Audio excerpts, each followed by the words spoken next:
With the 12th pick in the 2023 CFL Draft, the Ottawa Red Blacks select James Peter, linebacker, University of Ottawa. Montreal, you're on the clock. First team All-Canadian, James Peter stands at 5'9", but is physical, aggressive.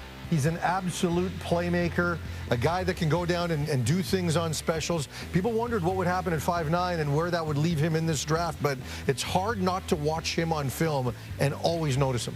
Yeah, not imposing size-wise, but a guy who has worked to make himself into a prospect, quite frankly, when you look over the course of his career at the University of Ottawa, a guy who has established himself as a leader, and a lot of that comes from the work ethic, a lot of time spent in the weight room, and it's been talked about during the pandemic that this guy was out like running on snowy fields, doing whatever he had to do to get himself in this exact position, to be a high pick in the Canadian Football League draft, to play professional football.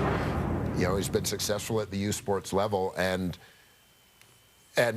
honestly has successfully done everything that he needed to do. James Peter is a guy who will immediately be, you know, a force special team guy in this league and provide you a little bit of depth at the linebacker spots as well. A guy you know is going to grow and improve over the course of his career. Yeah, really undersized, athleticism, willingness to sacrifice his body is all there, obviously. What I love about that highlight pack we have of James Peter is that he absolutely is not afraid to slash off the edge or to flow when he's at middle linebacker, being able to go from tackle to tackle and find solutions in the middle of the offensive line. He's a violent finisher, too, as a tackler, which at his size, he should not really be able to be a violent tackler, but he does finish pretty well, all things considered.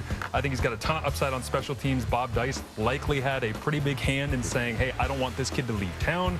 Let's make sure that he gets an opportunity here in Ottawa. He's 215, so he's not like a little guy, but you're right. 5'10", though, right? I mean, it's 5'10". I watched him in Dallas at the CGS game against bigger offensive linemen. He plays downhill. He's not as instinctive as some other linebackers, but he plays in space well, and he will. Again, he's another guy who's going to be very physical. He will be an impact player first year on special teams. And that is why I believe he's a little higher than I thought he would be. But you look at the head coach, and it's Bob Dice, and just like Craig Dickinson, they're gonna think about special teams first. And that's what he's going to be, as a great special teams player.